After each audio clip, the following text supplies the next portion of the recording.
Hello, my name is Miguel Resendiz.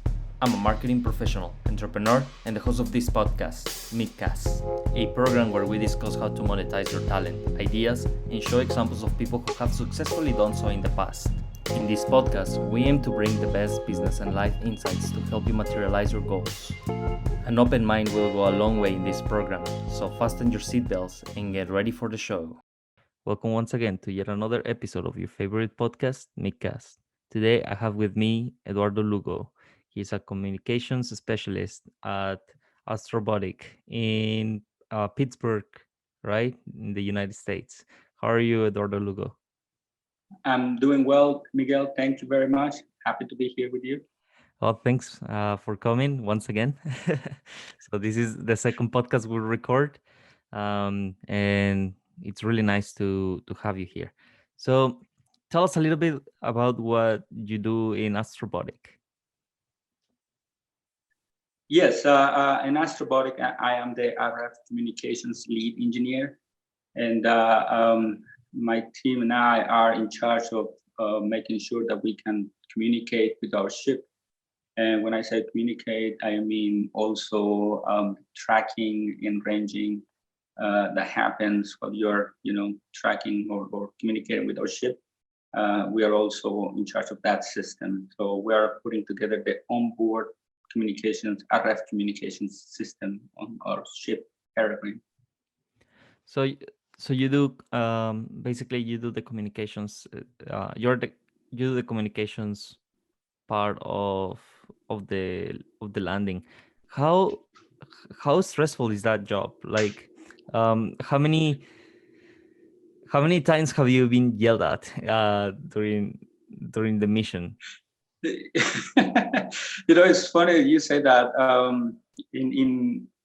I'm sure it happens everywhere.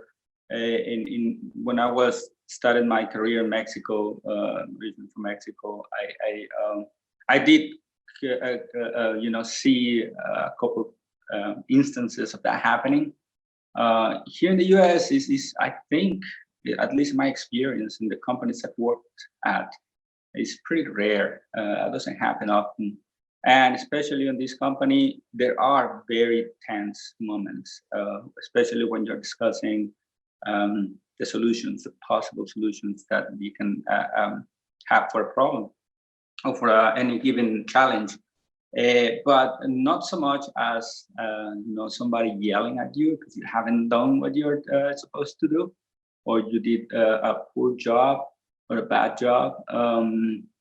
There definitely is a feedback and tell you, listen, you need to pay more attention here, there. But no, not so much as to being yelled at. That doesn't happen often. It hasn't happened to me. And I hope to continue that trend. And yeah, so the reason why I ask this is because oftentimes we see that pressure jobs with high pressure of kind of allow for this kind of behavior to happen often, but it almost looks like companies that are working in space have kind of gotten used to this level of stress, like SpaceX or even NASA, right? And it looks like failure obviously is not desired, but people are used to failure already, because it is a thing that it is going to happen for sure, and you guys learn to accept it. So have you had any any failure in connecting to any of the missions or any of the landers? So we haven't yet launched a lander yet. So the two landers that are being made right now, that we have won bids for, and that we will launch some point in time, are not yet in space. We haven't sent one yet, and it does happen. I've come from the satellite communications industry, in which you make the calculations and you, by all accounts, you have good margin, and you won't put your dish out there and there's no link. So that's when the troubleshooting starts. And yes, there are tense moments, especially when there are customers involved. That's when when they said the rubber meets the road, the rubber meets the road, and yes, you have to figure out what's happening and be quick too. It's stressful, no doubt, but it's very rewarding too. Very, very rewarding too. So I think that makes up for it. Cool. So I think nowadays when a lot of people really attribute success, or like what they define as success, to basically where they were born, and how, and the economic status that they were born at. And I know you're from Puerto Vallarta, from my city, right? So um you have, I think you will define yourself as successful, wouldn't you? Um, yes, I will think that I have achieved some level of success. No, no question. Really never thought that I'll be involved, with a company launching a mission to the moon. That's beyond what I ever thought I could be involved with, be part of. But I always thought that I could be part of something bigger than whatever I could do by myself. Uh, Okay. so that is, I think, what will for me define success. Hmm. Being part of that thing bigger than than whatever I could do by myself. Yeah. And so so a lot of people really, I think that nowadays you see a lot of people saying, "Look, I'm not successful because I wasn't born into this type of family, or my family couldn't afford certain education." But for you, you were born in Puerto Vallarta, and you studied in a public university in Mexico City. And when we mean public, is actually like, is it free? Is the Instituto Politécnico Nacional free? I don't know right now. I do remember, and this was even for a person of a working family, low middle, maybe middle class, to see how ridiculous inexpensive it was when I was there. I think they charged us like $50 per semester, the equivalent of $50 per semester. And I even then I thought like, but this is ridiculous. I mean, look at this place. It has laboratories, it has equipment, it has libraries, and this is how much it costs too. I mean, the professors, they were like, yeah, first class. Hmm. People that have written their own books, and to me, it was really surprising that that was the case. It is to a degree free, but I don't know if you've been to examine the admission, like a test to be admitted, admission test to the university or to the Polytechnical. When I did it, um, there was a schedule. They scheduled by last name, and they have throughout the week. I think it started on Saturday, actually, and then on Wednesday, I believe. Um, so they scheduled it so that you'll show up and they will fill the Auditorio Nacional. It was Auditorio Nacional. It was at the Olympic swim pool that they fill up, not swim pool, but the stands. And you had 2 hours to go through your test and get out because the next wave is coming in. And they did that throughout 5 days. So it was just the amount of people that applying to get into this university that was pretty astonishing. And yeah, lucky enough, I had good grades, and guess I did well in the test, and I got in. So it's cheap, but it's very difficult to get in. So, where do you study your high school? I studied high school in Puerto Vallarta, so I don't know if you've heard of Cebetis, which is actually, you probably heard of it. Uh, It is a pretty cool school, Cebetis. I always really admire people that study there because it is pretty hard, especially in math and like STEM fields. Um, People were always ahead of private schools, which was pretty impressive to me. Yes, the director, the dean of the school when I was there was really interested in elevating the level of school. They were able to snag, I would say, a couple of professors from Mexico City. One of them coming from National Polytechnic Institute, the School of Physics and Mathematics, and the other one was from the Universidad Autónoma de Mexico in mathematics. He was an engineer. He's an engineer. And they hired a couple of people from computing in other areas. They were really, really strong in math and technology, or, as high tech as it gets there. Um, uh, I was the first generation that there was a computing lab in the school, but I was electromechanics because I knew that if I wanted to study electronics, I had to do something closer to electronics, electromechanics. That was the closest thing. So that was the technical subject that I took in that school. Yeah. And very strong in math, very strong math. I didn't struggle for the first 3 semesters in university in Polytechnico. I didn't struggle with math. Yeah. I was that well prepared by my professors there. So, what would you say is the most important thing to have a good math skill? Do you think it is talent, or is it all about the way you were educated in math? Because honestly, I see you and your brother are really good at math, and both of you are brothers, so I assume it's a family thing to be good at math. But uh, so I'm thinking, is it like a trait that you're born with, or is it a way of educating your kid, for example? I I don't I couldn't pinpoint what it is. I think it's a combination of things. My parents were really, really um, they really believed that education was the way to be successful, to you know have better life. So they were really into doing the homework when they arrived from work at night. Both of them, they were like, okay, have you done your homework? And when they couldn't follow what we were doing when I was high school already, doing derivatives and calculus in general, they found somebody that could help us too. But I think it is instilling that belief that they had that education is the way.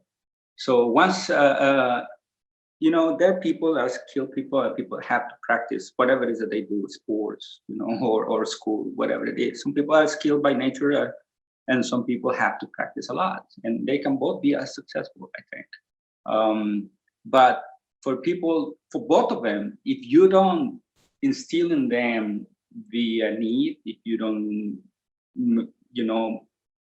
make them believe that that's the way to do it, neither of them will be successful. Somebody can waste all their talent and not amount to much. And some of them can, really work really hard just to find that they wanted to do something else, and they become really good at something, and then just go and do something else. So if you instill in people and they finally agree and they think that way too, in other words, they're motivated, that is the way to do it. So I guess it was that motivation. I don't know where I found mine. I don't remember. I knew I wanted to be an engineer, so I guess that that helped. And if math was going to be the thing I had to master, then I did it. My brother, I don't know. He had certain skill level that I didn't find everywhere. So he was skilled at that. But he also somehow thought, this is the way, I want to know more. He was in first grade in secondary school. And I would teach him what he was going to see next week, what he was going to receive next, month. Oh, you're seeing this. This is what you're going to see next. And he loved that. He showed up in school and showed them what he could do. And he come back from school and said, like, teach me what I'm going to see next year. So he was really that motivated to it. So it was really, really interesting to see that. Yeah, like I have a ton of respect for your brother, Rodrigo, which he was kind of the reason why I passed my math classes in university. I mean, he was my teacher, and or he was my tutor, more like. And and his ways of teaching is really good, honestly. Like he really likes math. He doesn't see it as a boring thing.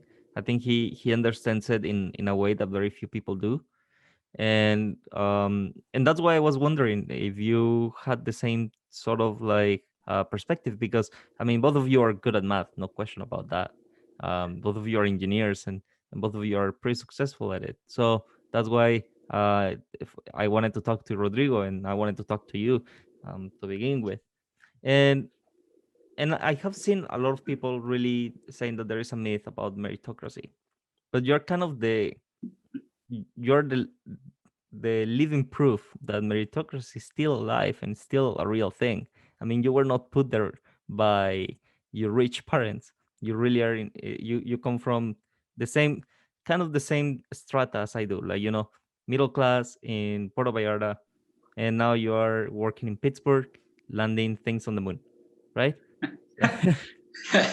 Yeah. It has meritocracy.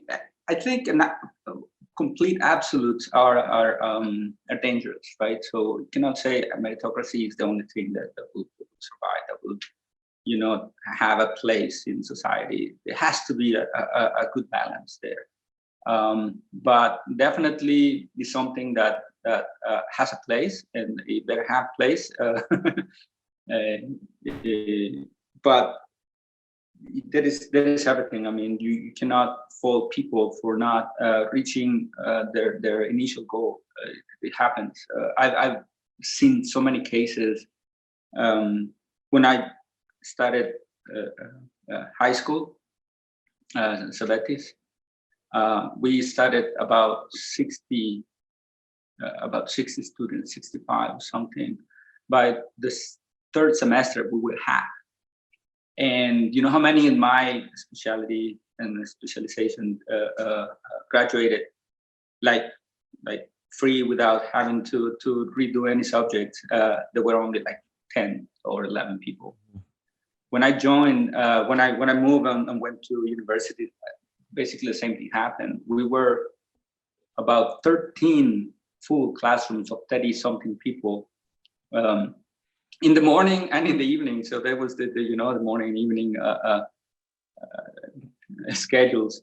By the end of the third semester, there were half of them only, and then they started thinning out even more. So I've seen, and I've heard of difficult stories. People work in the morning and they go to school at night, and full-time school. I'm talking about few Mhm. subjects or so in many of them didn't make it. Some of them did, but many of them didn't make it. So you cannot fault anybody for not doing well. But meritocracy, yes, I believe has a place. Yeah, like I don't think there is 100% meritocracy. Like sometimes luck is involved. And I had another guest in the podcast who mentioned, yeah, luck is one of the most important things for your success, because if you don't have it, he said something like, um, if if you don't attribute some of your success to luck, then you're lying. Basically, that's what he said, and I totally agree with him. I wouldn't be here if it wasn't for luck.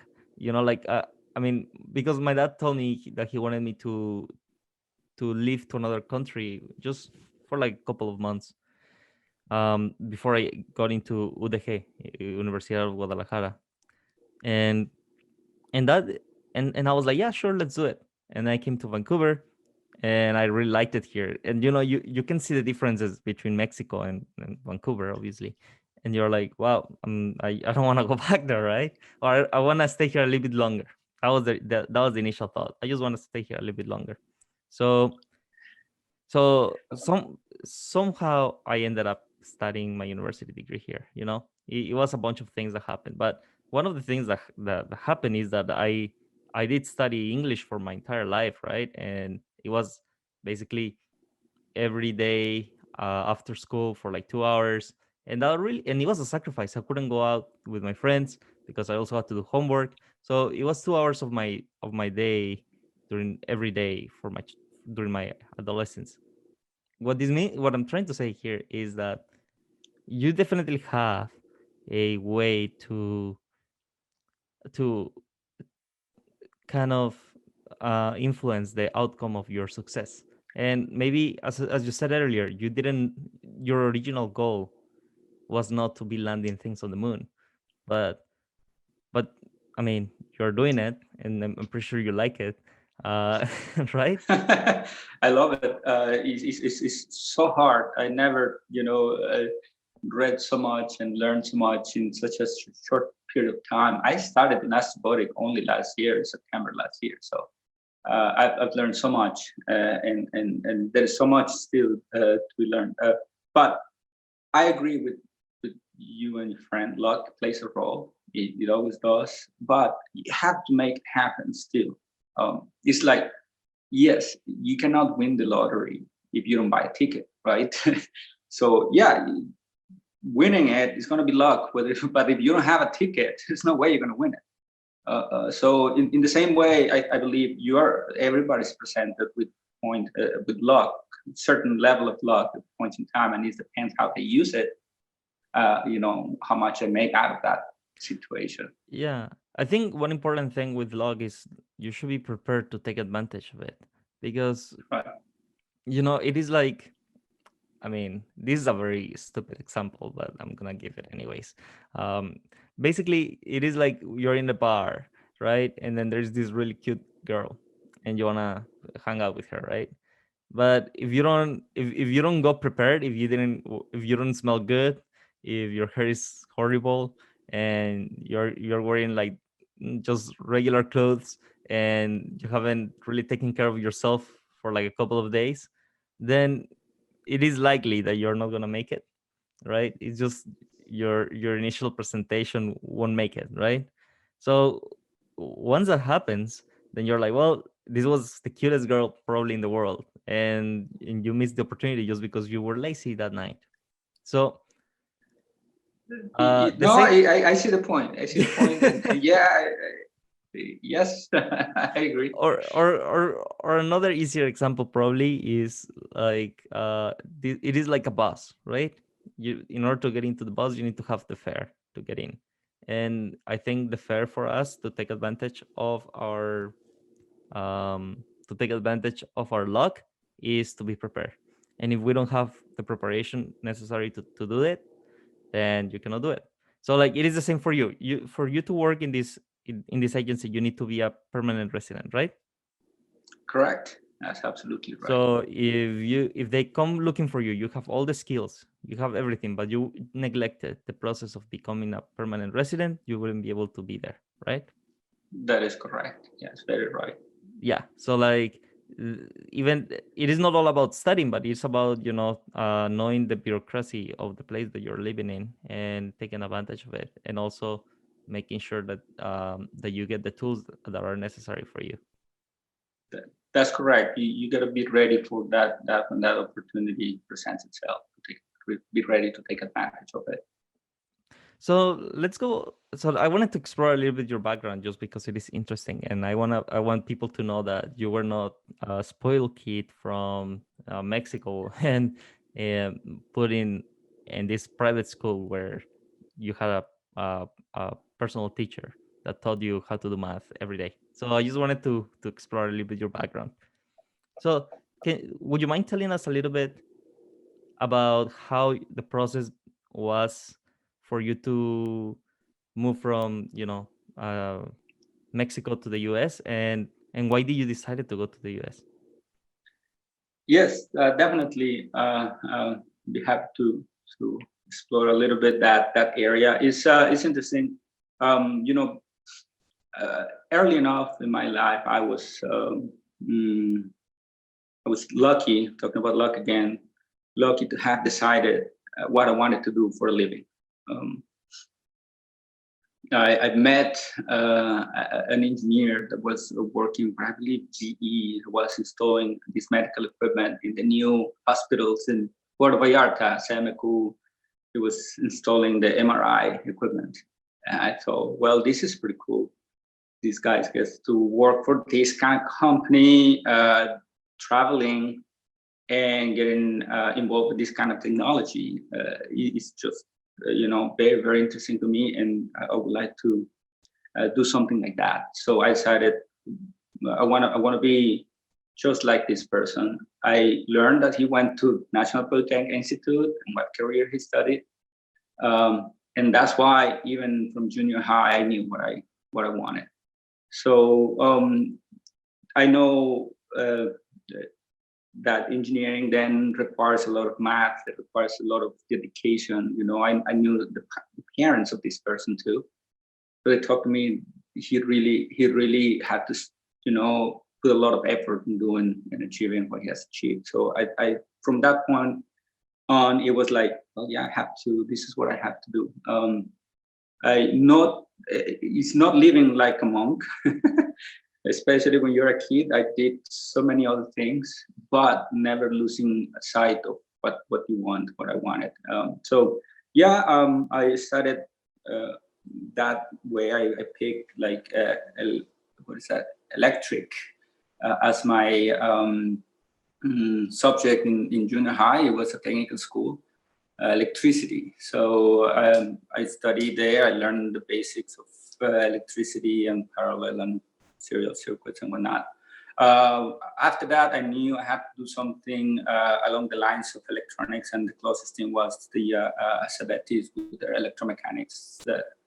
um, electromechanics program. So I joined there, and again, it was a big effort that I put uh, to succeed there, to do well, got good grades. Important to get into university, and especially in math, physics. So I had to.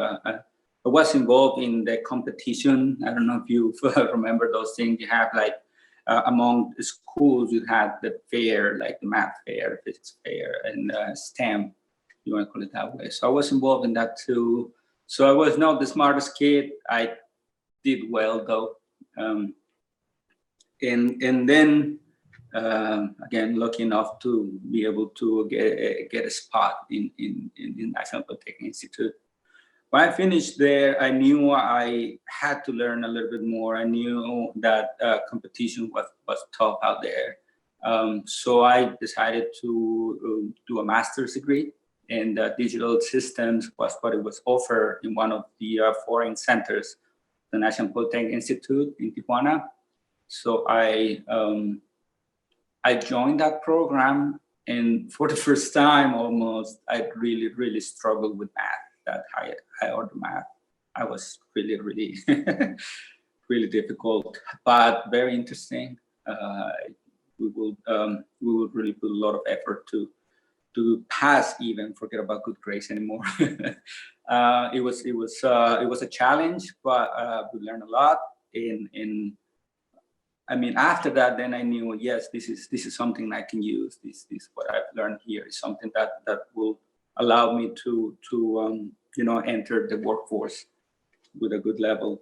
I started working for TV stations in Mexico City, and that was my idea. I said, if I want to work in this digital video, digital TV environment, if I do not succeed, or if I don't find it interesting, then I'll try to work elsewhere outside Mexico, somewhere that I can get involved with technology, not only as a user, like most companies in Mexico will do, just push buttons and do the kind of things, but in the development of it, in the research and development of that new technology.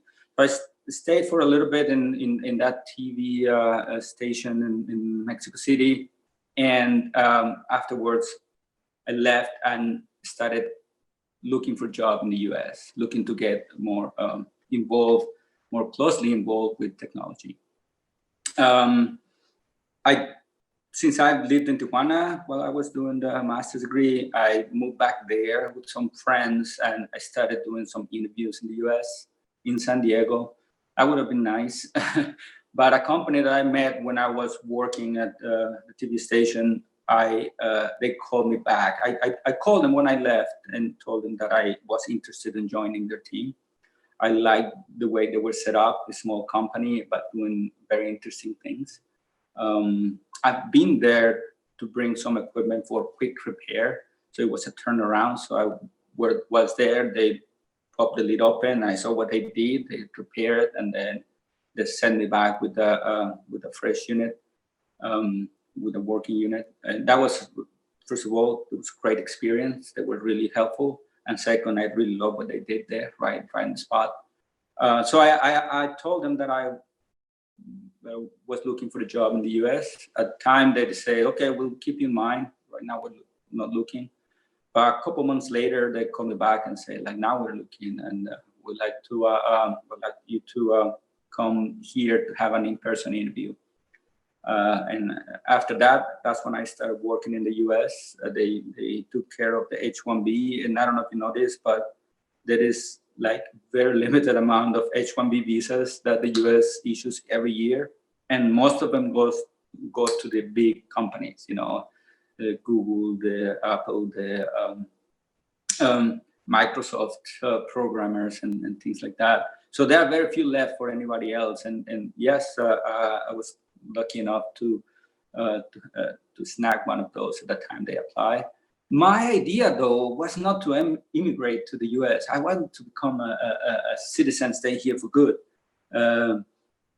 My idea was to use the 6 years that the H-1B visa allows you to be here legally, and then acquire as much knowledge as I could, and then go back to Mexico.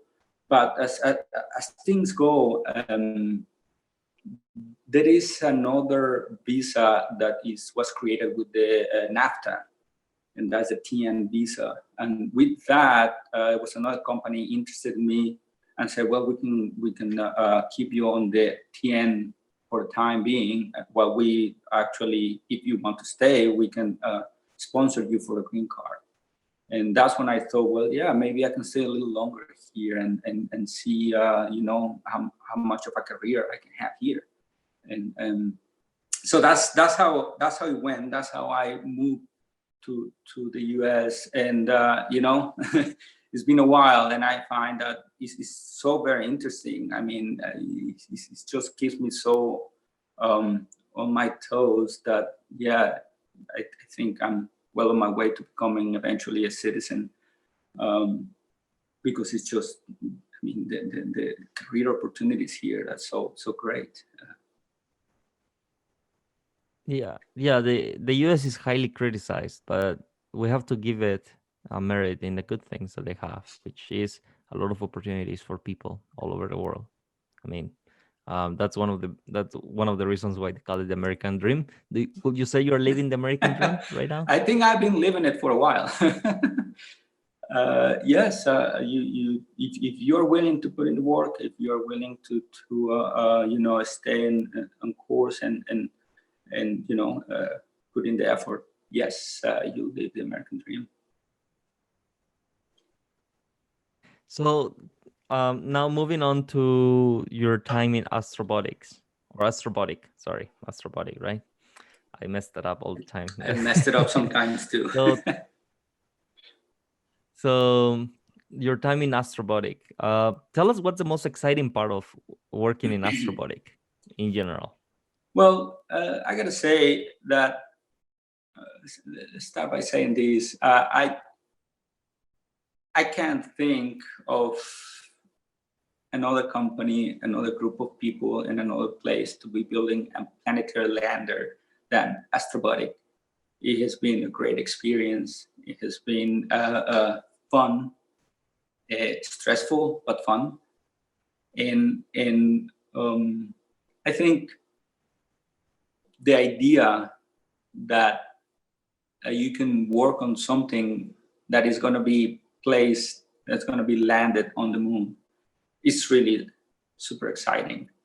As I've said before, I was in the process of looking for another opportunity for my next step in my career when this company approached me and said, like, would you like to join us on our way to the moon?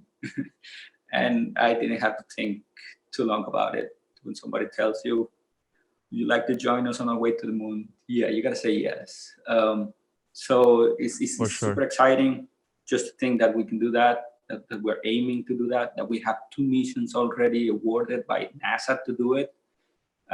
Is It's quite exciting. So the work that we have to put in, as long as you have your objective well defined, you'll find that it is possible to put in the work. So in the website, you guys mentioned there are many different reasons why someone will want to put something on the moon, and some of it is educational, research based, and things like that. But one of them that caught my eye, and I'm a marketer, and obviously I'm interested in that, is for promotional purposes. So when you mean promotional purposes, does that mean something like, you know, putting like an advertisement in the moon, like a flag with your sticker, or how does that work? Um, well, there's been some jokes, at least internally in the company, like you may see in the future stickers of Dunkin' Donuts on the side of a rocket going to the moon. So that will be a very big promotional thing to do, right? Right now, you have the payload Yeah. on top, maybe a sticker of them over there, and on the side of the rocket, you have either NASA or you have SpaceX or Blue Origin. But if the other companies are interested and would like to advertise that way for them work and it works for them, then yes, I can see other ways. For instance, and this is public knowledge in the website, DHL is part of this promotional effort that's delivered by DHL now even to the moon. So they are they're involved with this moon box in which you can put just about anything you want, as long as it doesn't represent a risk to the mission, and send it to the moon. Whether it is a memento, wedding ring, hairlock, something, memory of like maybe a mixtape or something, a CD. Um, Yeah. you can put it in that moon box and ship it, and DHL would like to be involved in that, saying delivered by DHL. So many how opportunities. how how much will let's say a city last in the moon, because there's a lot of radiation, right, from the sun, and I think that will just destroy it eventually, I right? guess anything will be eventually. The conditions on the moon are pretty harsh, so yeah, eventually things will not last forever there. I don't know about how long it will last in a working condition. um, Definitely even the temperature swings will cause things to decay pretty quickly, um, even the physical attributes to it. So I don't think it's a matter of sending something that is still working, so to speak, but just the fact that you have something on the moon. That is the idea there. Yeah, I understand it. One of my dreams, or not one of my dreams, but if I was gonna die, I always thought I wanna die in the most epic way. I wanna have I actually wanna go to space, right? And basically have this little capsule, like that basically has everything a man cave can have, and that will be all the movies I wanted to watch forever, right? That will also be all the music I wanted to watch, video games, all the food I could eat, and send that. And I just would like to send that capsule to deep space, just not in orbit, just to deep space. And once I was tired of living. I'm assuming I'm old here, like 85 or something, so like pretty old. So once I'm tired of living, then I just inject myself with something that will kill me slowly, and then I depressurize the cabin, and pop, I should be a good experiment for aliens, because then aliens will be like, look, this is a preserved human. It looks quite old, or I don't know if humans are. I don't know if they will know if I'm old or not, but they will just figure out that there's a living thing that came from somewhere, and then they will see all the culture, right? All the culture of humanity, especially my culture, which will be amazing. I think if that's what happened. But there's another case that I'll crash with a supernova or something, and then I'll just disappear. Yes, open, space and the moon and space and even planets to commercial companies allows for it to be used in many different ways, to have people ideas on how they would like to spend the last few bucks, and what they would like to do with the remains. Some people want to send some people think of sending like ashes of somebody, some relative or so. Well, you probably will be a good subject to for the next SpaceX Elon Musk experiment. Do you I remember he think so. sent his first Tesla Roadster with a dummy in it, Yeah. and you tried to hit Mars with it? He tried to put it on Mars. Yeah, Oh so yeah. he didn't just send it out. There was an objective, and that objective was Mars. They Did he hit though it or they not, or he did he missed. miss? He missed. Shit. I don't know what that thing is. Probably has pretty good. You described pretty well what could happen to it eventually. It was equipped with some communications equipment, so it was sending some pictures on its way. I don't think it sent pictures from too far away. I think maybe cislunar level, and then it couldn't Yeah. transmit anymore. Um, that just shows you that it's pretty difficult to reach these kind of objectives, these kind of things on a single shot. Um, but yeah, For sure. it's opening. I mean, space is being opened now to commercial companies, and that's great. Things gonna become cheaper. They're gonna be more alternatives, and probably also more safer. They will be safer also, because it is pretty dangerous right now. It's Yeah. serious stuff. How? So I was reading recently that the sun is very loud, and even if we are sending radio waves at an increasingly high rate nowadays, um, the sound of the sun, or like the noise that the sun produces, is so loud that our radio signals will be completely um, eclipsed by them. And then even if there's life out there, they wouldn't be able to perceive us just because of how noisy the space is in reality. Well, there are several probes that have been sent to its space, and they're still transmitting. I think there is one, maybe a couple months ago. I heard there was one close to Saturn, in which they were getting some signals, some photographs that the probe was taking. Um, it is possible. I don't exactly know what was the how to say it, the context in which they said that the sound was loud.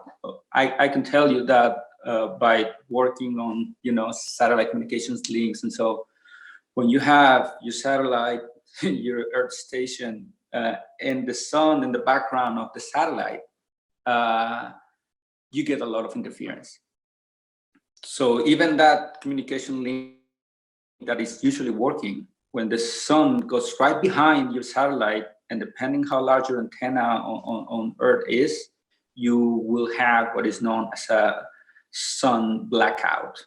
So the link will be interrupted while the sun passes by. So twice a year, for geosynchronous satellites, there will be a few minutes of outage because of the sun. So the sun, if you are trying to communicate directly with the sun, or with the sun in the background, that's going to be very challenging.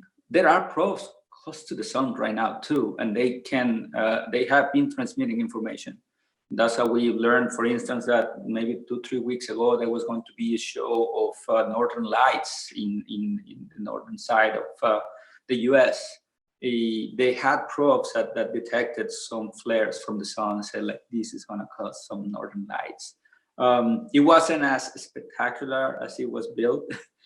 um, I think they were expecting a level 2, level 3, but they didn't. It didn't get there. But they can. So it works. Trying to say is that even those probes that are close to the sun can send signals back to Earth. They have to move a little bit away and then transmit. Because if you are directly in line of sight of the sun, that's going to be really really challenging.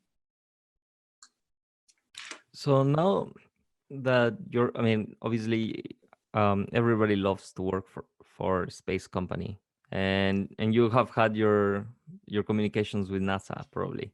So how does it feel telling to your mom or to your dad, look, I'm working with NASA in this project?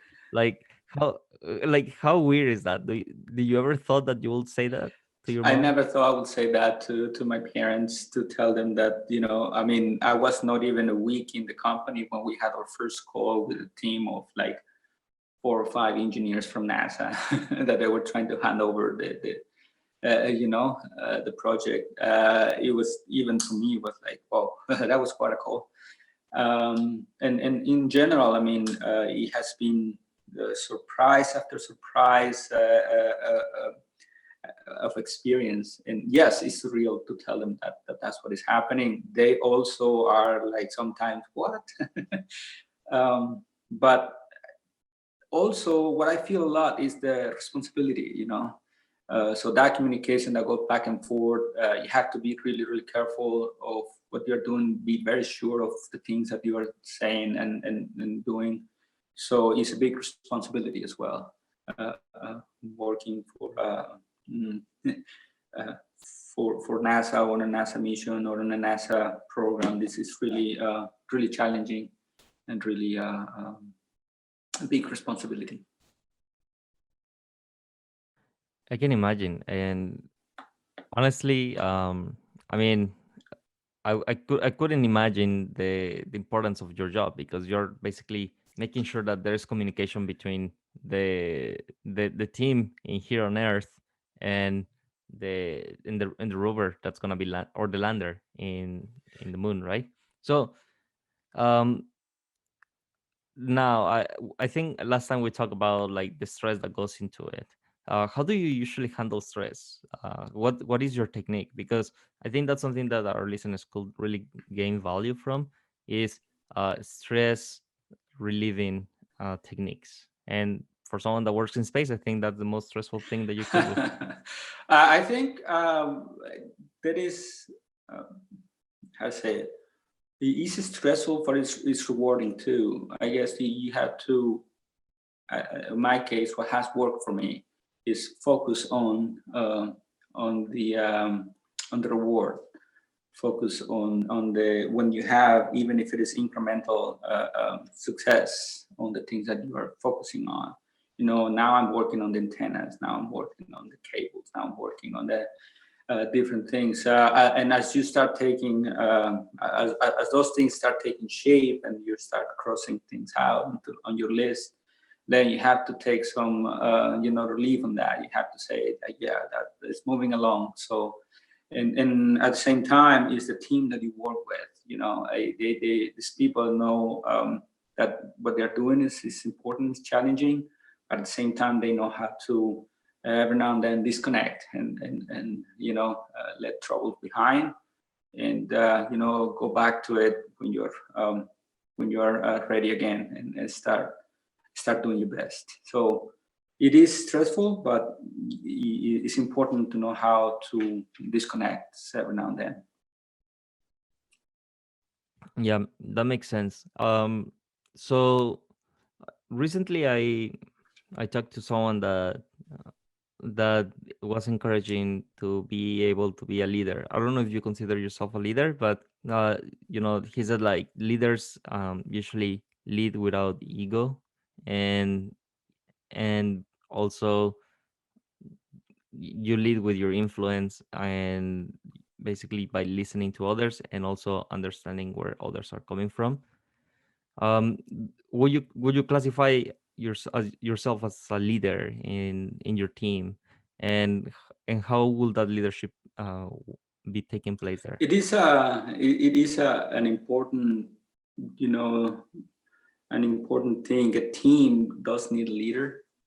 A team needs some direction, and my do I, am I a leader? I do have the title of RF communications lead engineer, but it is important to understand that the leader doesn't mean that you know it all and you can do it all and you have all the answers, but that is able to guide your team in the right direction to achieve what you're trying to do, and that means a lot of times listening to your team members. Many of them are the experts in their fields, and you have to be willing and be open to those ideas, to those discussions. Um, as a leader, uh, I take more of what do you need kind of role.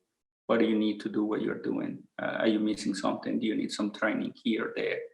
Um, and that is the way I think my role is being fulfilled.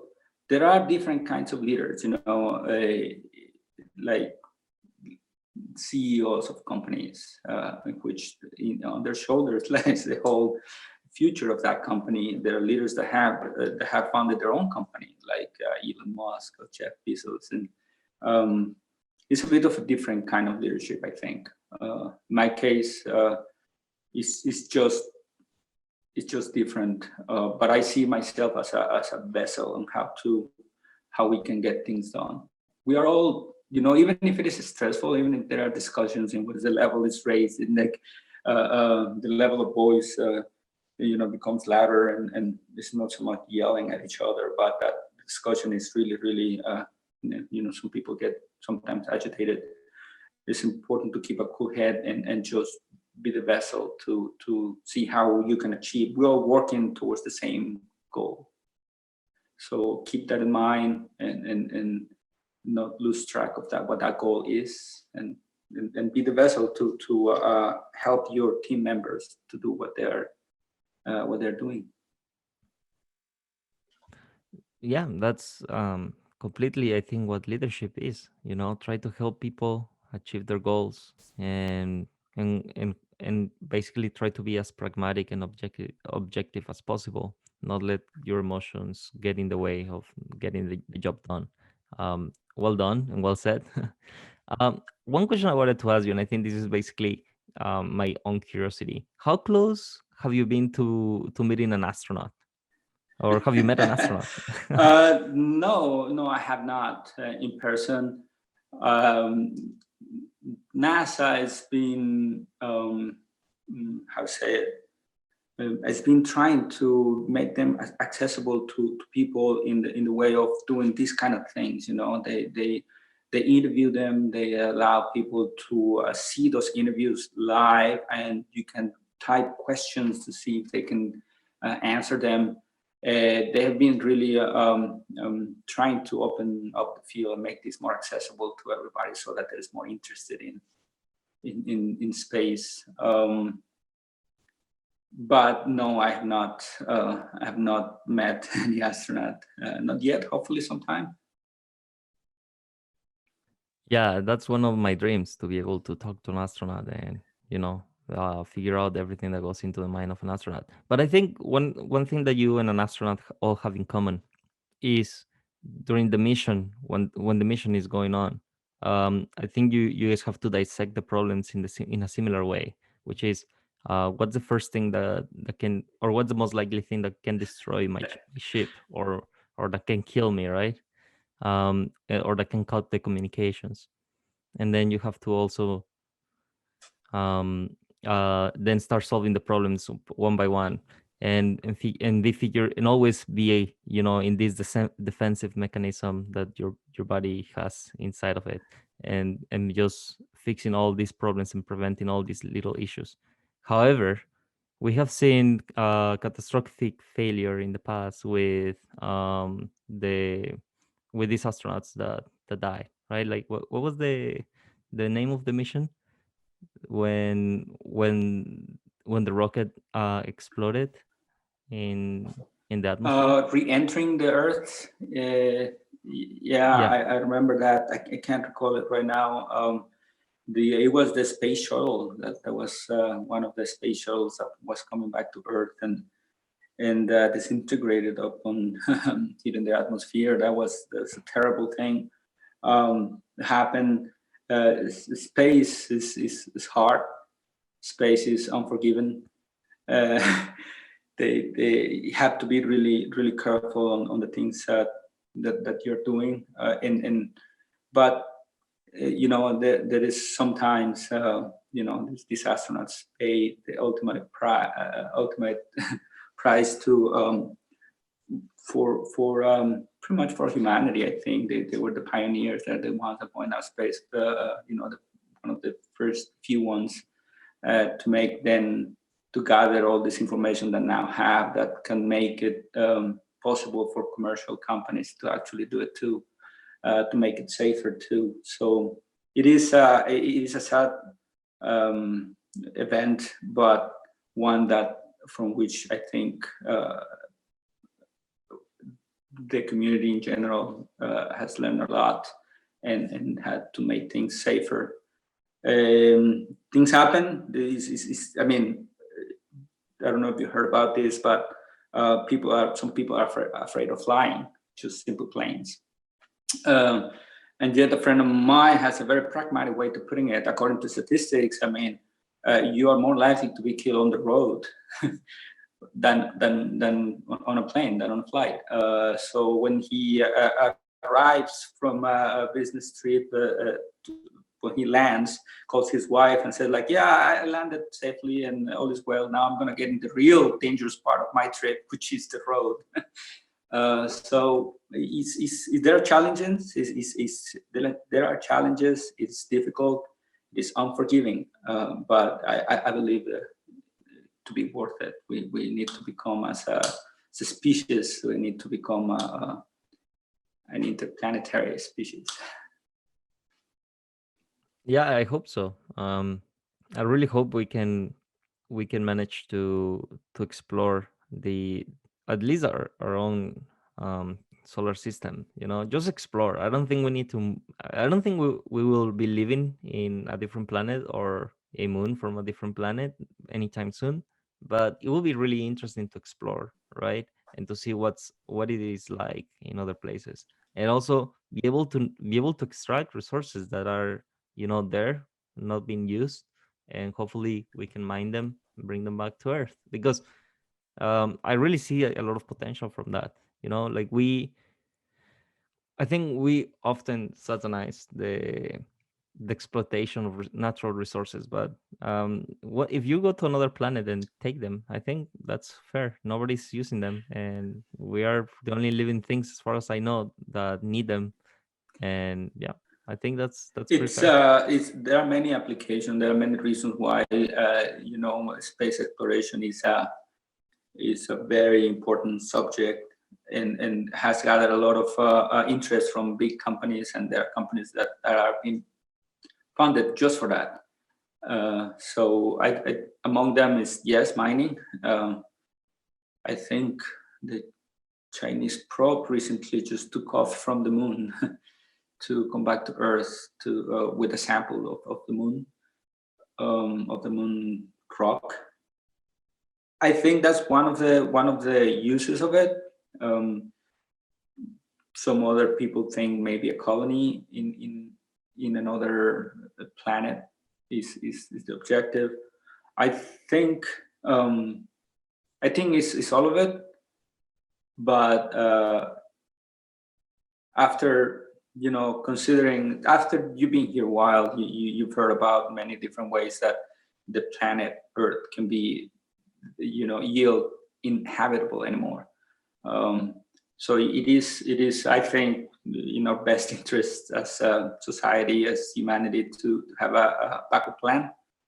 And if that means to establish a colony elsewhere, I think yes, there's a possibility too.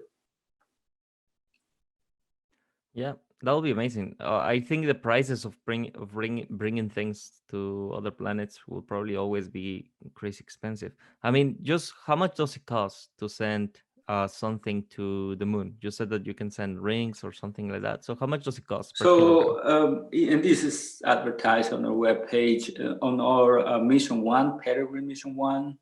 The price is $1.2 million per kilogram of mass. So, um, as long as it can fit within our ship and it weighs that, and you have that money to pay for, we'll send it for you. Um, but that's how to say it. That's the starting point. That's the one company, and if you have more and more companies, there is more competition. Processes are streamlined, things are safer to do, and prices will come down too. So I think eventually things will become more affordable. If not more affordable, at least you'll have more options, and things can start taking off from there. Yeah, because I think that's one of the main reasons we haven't really managed to go to space. But I think there is this program with Virgin Galactica um, that will basically bring you to the basically the frontier to space. You know, like the border, and they go all the way up to 100 kilometers, and then they're there for like 5 minutes, and then they bring you down. Then that's like $250,000. That's correct. So there are how to say it, there's a final goal, but there has to be intermediary steps. You know, they have to be stepping stones. Um, Elon Musk and his company SpaceX disrupted the satellite launch industry. They come up with this new way to do things that will make launch cheaper.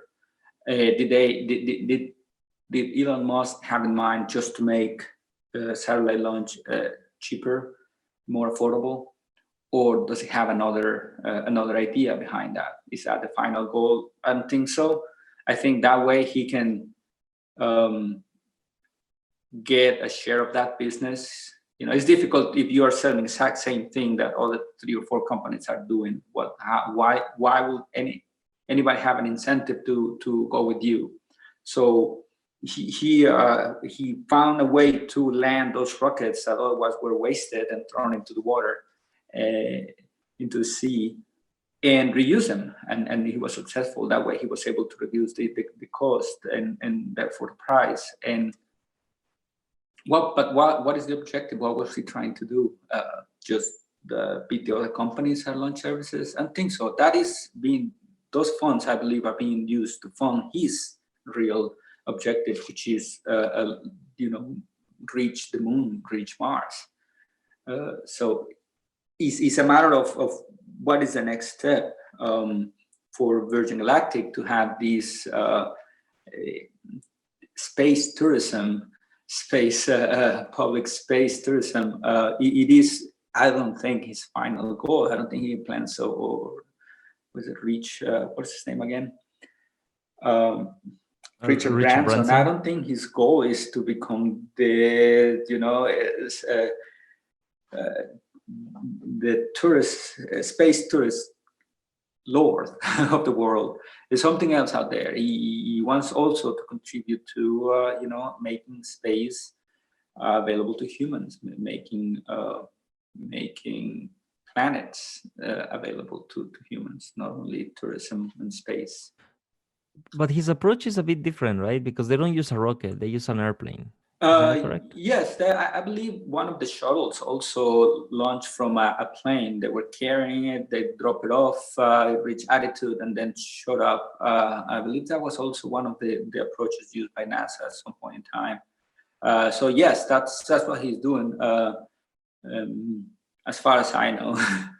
as far as I've heard. I haven't followed very closely, but yes, it's just a different approach. I mean, as far as launch companies, there was one that used barges in the sea to launch the rockets rather than finding a place on land that is sparsely enough populated so that you can launch from there.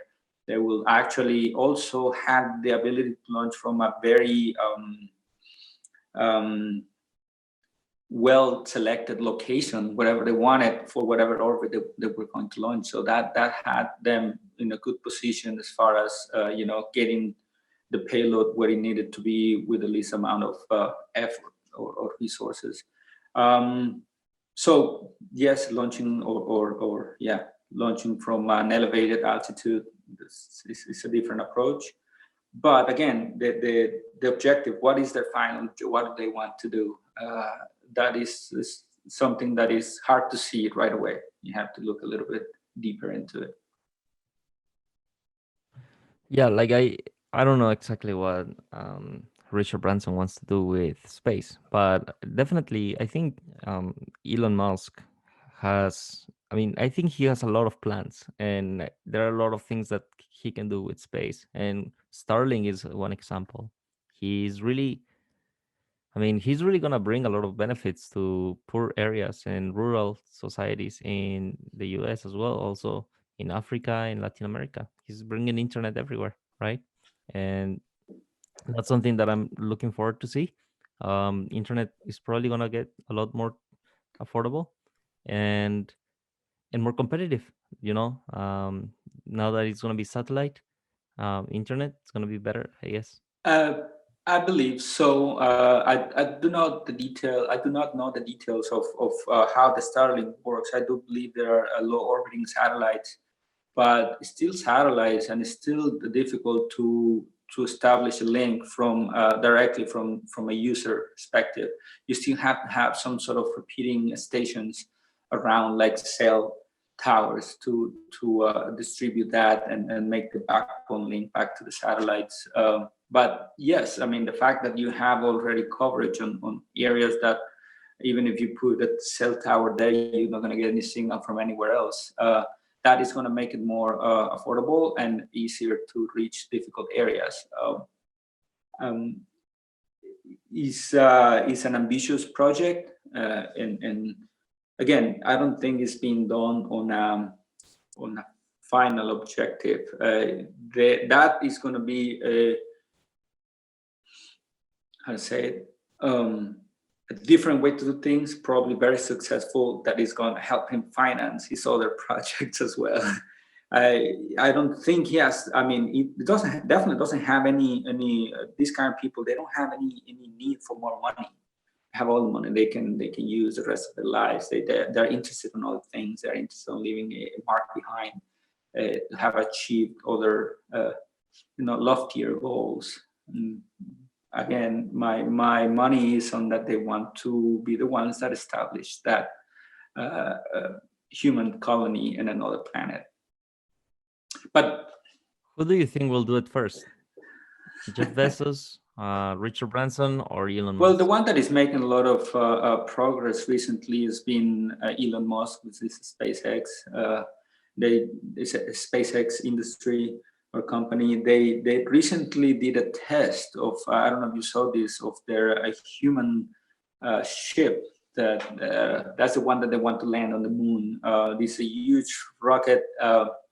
They actually landed it, although it exploded upon landing, and yet the company announced this as a success. And it is, because you don't expect that the first test that you do, you're going to be successful in every single aspect, or everything is going to go just perfect.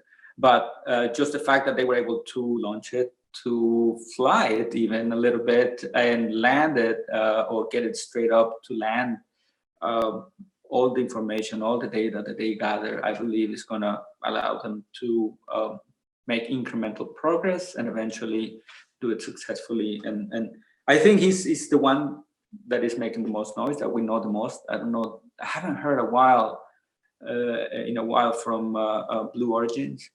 Um, of any tests that they've done. I haven't heard anything, but Elon Musk seems to be that he's ahead of the game in that area. So maybe it's gonna be Elon Musk that reaches it first. Yeah, yeah, it is incredible what Elon Musk is doing with SpaceX and Tesla and Neuralink and everything that he's doing. It is just amazing what he does. He's definitely one of my yeah, he's one of the people I would like to learn from, and hopefully I get to meet him at some point. Um, so one last thing that I wanted to ask you, just to make sure that we live on a learning note. So what will be five pieces of advice that you will give yourself when you were 18 years old? Yes, that's an interesting question. Is one that's hard to answer because there is so many lessons that you learn along the way, especially if you're my age. I've been around for a while, and um, I would like to give myself so much advice. But I've noticed that the one thing I have evolved a lot is in openness to different things, to trying different things, to be more open to learn from other people, um, to not be afraid of going out there. So that will be that will, and I don't know if it was that I was afraid. I was just not even willing to try. So that would be it. So be more open, learn more about the different things that are out there for you to learn, especially in relation um, uh, to other people that surround you. Learn more about them, learn about how they think. It's a lot of out there to be learned, and be more open minded. Definitely, that will be the advice I'll give myself. Okay, so that's number one. That will be. Do you have any other any other? I usually ask for five, Five. but yeah, like I mean that's possibly the most important one for you.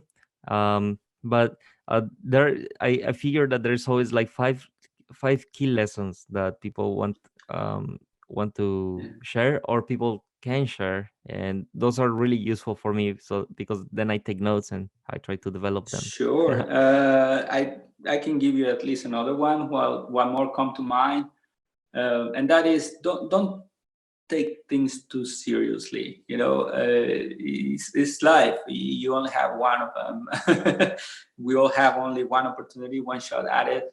But at the end of the day, it's life, and we are not gonna come out of it alive anyway. So don't take yourselves way too seriously. Don't take things way too seriously. I used to be really Mhm. competitive in like sports. I didn't like to lose. I'm not an athletic person, but I really didn't like to lose, and that will be one piece of advice. Don't take things too seriously. It's not worth the aggravation that you get from it. And at the end of the day, it turns out that it didn't matter that much. So try to be more open-minded. Don't take things too seriously. Another thing.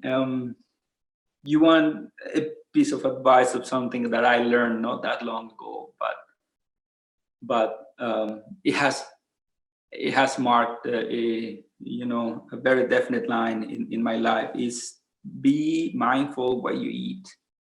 Be very, very mindful of what you eat. There is a saying in the US, you are what you eat. And there are so many, the food industry has evolved in so many different ways. There's so many different types of foods now, the classifications, right? Organic and grass-fed and vegan, uh, vegetarian, vegan. I call myself a meatitarian. I eat meat.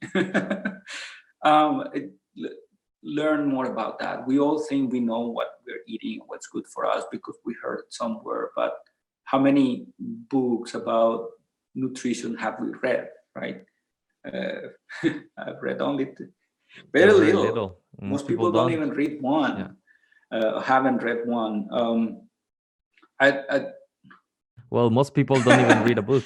That's true too. But and yet we believe that we know it all about food. Oh yeah, yeah, balanced food, balanced, a diet. Um, I don't know. When I hear balance, it's always there's a click in my head that goes like, "What do you mean half good, half bad? Is that balance?" I don't know. Yeah, like uh, yeah, like I don't know what we mean by balance, Exactly. right? Yeah. But be mindful. Try to learn as much. I can give people like speeches about what's good or what's not good based on what I've read and based on what has worked for me. But myself, I don't strictly follow any specific, like, yeah, I can enjoy myself and eat whatever every now and then. But try to learn as a young person, I'll tell myself, try to learn more about what's good for you. Try to be careful of what you eat. That was going to mark a big. It's going to be very influential on your own person. For sure, and I do think that that's possibly one of the most important pieces of advice that I've heard, because a lot of the times people just forget that your body needs maintenance, and if you don't eat well, then it's like putting cheap gas and cheap oil and cheap everything into your car. It's just like having a Ferrari, right? And then you start giving it shit shit gas and shit oil, then it's not gonna be a Ferrari anymore. It's just gonna be a Volkswagen in a Ferrari carcass, kind Yes, of that's the same. exactly right. So That's exactly right. It's um, very important what you put in. yeah. So I had a professor that told me what you put in is what you get out. So don't um, try to put the best, right? Your output is completely dependent on your input.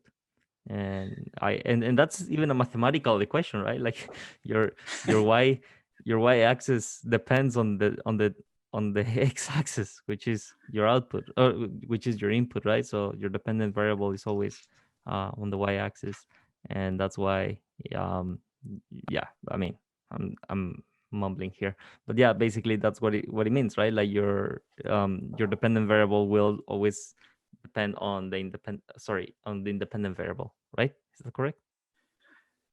That's correct.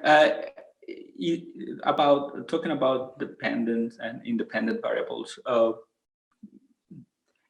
It is thought that we have choices. You think you have choice to do things or not to do things. But there are very little things that we can really choose, right?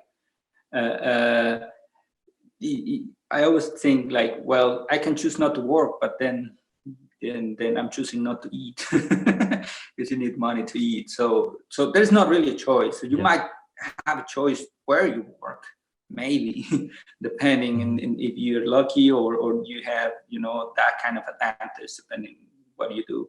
But many times not even then. Some people have a job and they're just so afraid of even look for another one because they're afraid they cannot find one. So we think we have choices. We think I have a choice of what car I drive, but not really. It's very limited in the range of the things that I can buy, can afford, right? So the choices Yeah. are limited. As far as food goes, that is a choice that we can really make. That is Yeah. something that you can really pick what you want to eat. It's not like we cannot afford vegetables or fruit or anything like that. We can. In fact, they're really y- affordable. Yeah. So there is when I believe we have a real choice. Yeah. Well, I hear a lot of people saying that a healthy diet is very expensive, but look, nobody's asking you to buy organic, right? Organic meat and organic vegetables, like that's expensive. But if you buy vegetables, I mean, because I think they think the substitute for chicken wings is organic broccoli, but it can be just broccoli, or it can be chicken wings that are not deep fried as well, right? Because chicken wings are not bad in general. I mean, they're meat and they have protein inside, and if you eat them in a balanced way, you understand how much protein you need, how much meat you need, then you should be able to figure it out. But I think I'm super guilty of this. Like we know how to take care of our body, but then we're lazy to do that, you know. And I We think don't that's do it. something that happens to everybody. Yeah, it's like Yeah. you know, today I just want to eat chocolate, or today I just want to eat deep fried wings, or I don't know, like you know, we're so.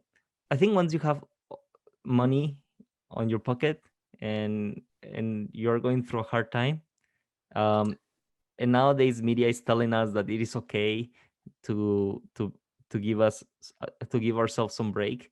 They always say, oh yeah, like you know, if you're going through a hard time, make sure to take some time to eat a donut or whatever, like you know, give yourself some pleasure. But I think that sort of message oftentimes translates to, well, you know, I'm feeling kind of bad, so I'm gonna eat a donut, or I'm feeling kind of bad, so I'm gonna go eat a hot chocolate or whatever, or drink a hot chocolate, sorry, or whatever it is. But we are just giving ourselves too many rewards for the amount of work that we're actually doing. And I think that's just the way we were raised, you know, as kids.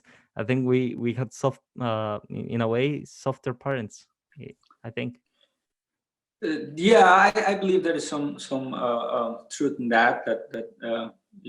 Especially new generations are very used to instant gratification, and that is something that is a new phenomena, and it has caught a lot of people by surprise. So that has had an impact on other areas like nutrition. To see child obesity being a problem, whereas it wasn't in the past, not as big of a problem it is now. um, there's going to be ways to overcome that situation, but yeah, it caught us by surprise, and I believe is a little bit part of that. We believe that we know how to feed ourselves. We believe that we know how, what's good for us, and sometimes we do, but even then we don't. That's not what we eat. So I think if you base that on actual knowledge, on actual science, on actual book, then it will be easier to make the right choice.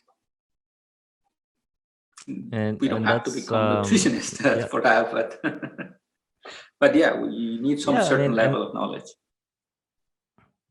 and look, I'm not against paying a nutritionist to giving me a diet. You know, they're professionals. It's the same way that you and I get paid to do our jobs. We're professionals in something, and that's how we get it. And but I think people need to understand the very basics of nutrition, right? They need to understand that if they eat chocolates every day, or if they eat a lot of sugars every day, then that's probably not the best for their health. And I have been guilty of that too, especially this time. I ate a lot of chocolate in Christmas, so that was not healthy. It But happens. sometimes it is okay, right? It happens. Anyways, thank you very much for your time, Eduardo. It's the day after Christmas, so I don't want to take too much of your day. I really appreciate the entire time that you're putting in this interview, and also just the knowledge that you're sharing with me. It is completely amazing, and I hope we can talk again sometime, and we stay in touch. Anytime that you come to Vancouver, let me know, and I'll give you a tour around here. Right, perfect. Yes, thank you very much. It was a pleasure talking to you. Thank you for inviting me to your podcast. Yeah, absolutely. Next time I'm in Vancouver, I'll let you know. And if you are over in this area in Pittsburgh, let me know too. I'll be happy to show you around. Hopefully, the pandemic will be over then, and it'll be easier to get around. I I hope so. Yeah.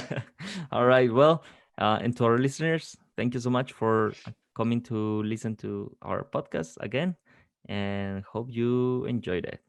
Well, goodbye, everybody.